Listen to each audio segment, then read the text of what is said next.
And welcome to a brand new edition of the Drizzle Wrestling Report. So, what we have on tap here is we're going to review this past Monday Night Raw, SmackDown, all the other news that's going on in the world of wrestling. And I apologize for not uploading this video sooner. I've just been a little bit busy with other stuff going on.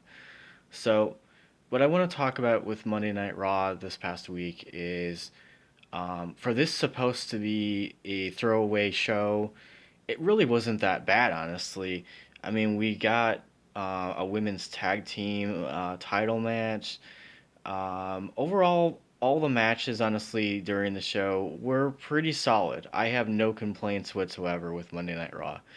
Um, and building towards SummerSlam, we actually have an idea um, as far as we have two returning legends actually who are going to be competing at SummerSlam in Trish Stratus and in Goldberg. Goldberg will be taking on Dolph Ziggler, and Trish Stratus will be taking on Charlotte Flair, which I think is a match made in heaven, honestly, if you're a fan. Kevin Owens versus Shane McMahon should be a great match. Kofi Kingston versus Randy Orton should be another great match. Seth Rollins versus Lesnar should be really good.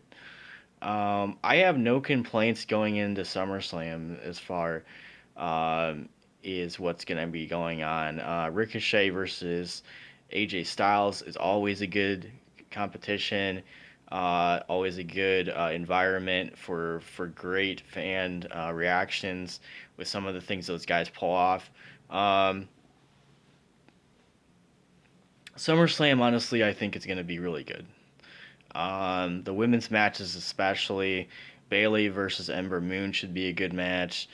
Becky Lynch, you know, she always puts on a good show either way. And like I said, the whole card, honestly, this year, I'm not going to complain about it. It should be a really decent show. Um, so we're going to talk a little bit about SmackDown. SmackDown, I thought this time around was a much better show in general. Finding out that Daniel Bryan is actually Roman Reigns' attacker, which kind of to me points that we'll get Daniel Bryan versus Roman Reigns, if not at SummerSlam, possibly a later date.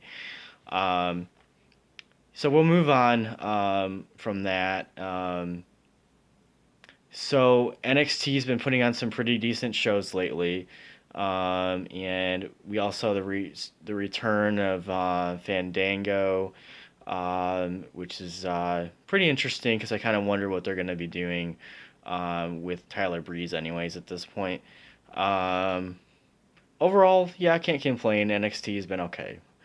Um, so Billy Corgan has announced with his NWA brand that he is no longer going to be partnering up with Ring of Honor. He's going to be doing his own weekly television show that would be streaming on their website or on their app. I believe that that's going to be happening in the next year. They're working towards that.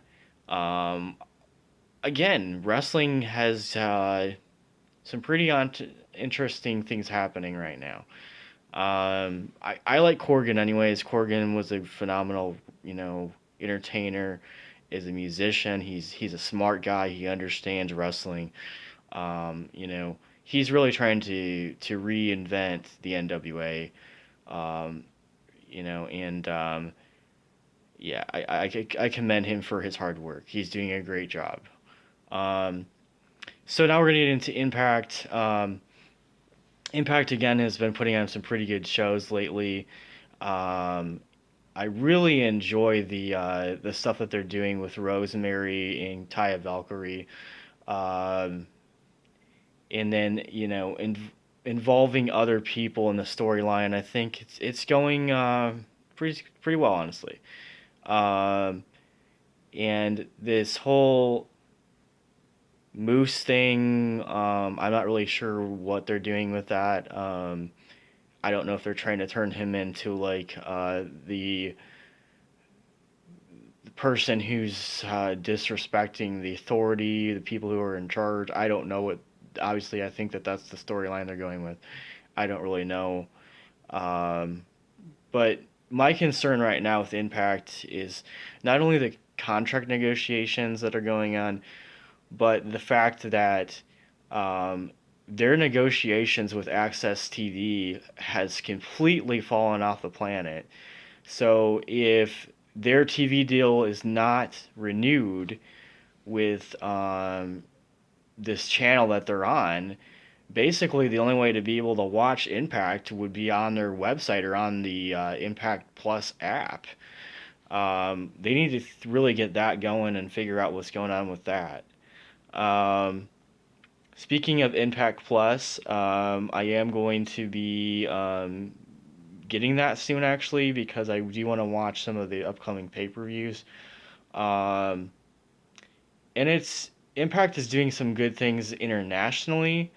I have no complaints with that. It's just to watch the product, they have to figure something out here because the American audience is not going to be able to watch this show. Um, and the only way to do that is obviously on the app or on their website. So they need to figure something out. Um, so we'll move on from that. So I recently watched this past week's episode of Ring of Honor where we saw a really killer title match between Jay Lethal, Kenny King, and the champion Matt Taven, which I thought was a really great match. Honestly, I was really impressed. Actually, we saw some great other matches as well. We saw a tag team ladder match between the Briscoes and God. And I was really impressed, honestly, with that match too. It was just insane some of the things that those guys are doing. The Briscoes have always been an amazing tag team. I've been really impressed with them for years. They've always done a great thing. The women's division is getting better in Ring of Honor. We're seeing a lot of international talent coming over and helping that division out. So yeah, I can't really complain. Ring of Honor is not bad right now. They're doing what they can basically. Um, so the other thing I want to quickly mention is a legend passed away this past week in Harley Race, and now was that was a pure wrestler. That guy could do submissions. He could just beat the hell out of you in every possible way in that ring. He knew that ring inside and outside. He was a legend. Some of the matches he had with Ric Flair, uh, Ricky the Dragon Steamboat.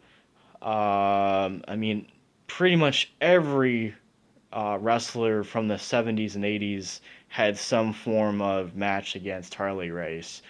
Um, the guy is just insanely talented, and we are really going to miss him in the world of wrestling because, he just had so many great matches in his career, especially against Jimmy Fly Super Snuka.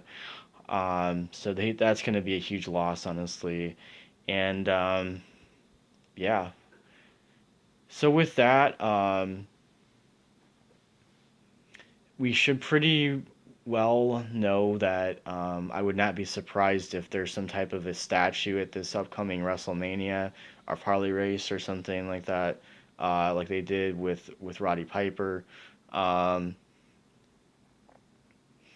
so the other thing I want to quickly mention is this experiment with WWE Creative with Bischoff and Heyman.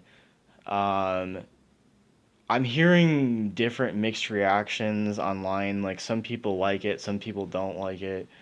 Um, I know that Vince McMahon actually tore up this scripts this past week's script for SmackDown actually because he basically didn't like anything that was written in it, which is not a very good sign, honestly, for new creative control at this point because where do you go from here if your scripts are being ripped up?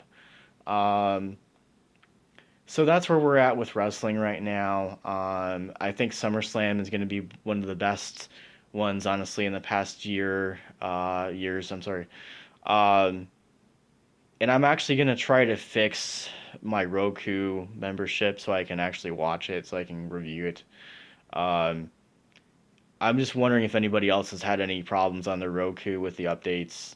Um, but anyways, I'm gonna get out of your hair. I just wanted to do the my reactions to everything that's going on right now.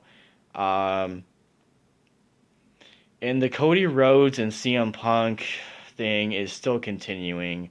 I'm hearing three different things right now. Um, One is Punk is gonna be at Starcast. Uh, which should be airing Starcast 3, I'm sorry, which should be airing actually online. He's going to be attending that actually and be at it. Um, but Cody and him are still basically going back and forth. Cody's saying one thing, Punk's saying something else. Um, but Punk has been interviewed by ESPN and stuff like that, and he's telling ESPN, "I have no interest in ever going back to wrestling. I just want to do my own thing." And then I'm hearing other things about him possibly coming back to WWE, uh, maybe before WrestleMania, um, to maybe take Shane McMahon on or somebody who's associated with him, maybe Drew McIntyre or somebody. So, and Finn Balor is taking 2 months off actually as well. Wanted to say that to you that is official. Um, but that's where I'm at right now. I'll probably watching Monday Night Raw this upcoming week after SummerSlam, and yeah, hopefully I'll be able to watch SummerSlam. But anyways, you guys take it easy, and I'll get out of your hair.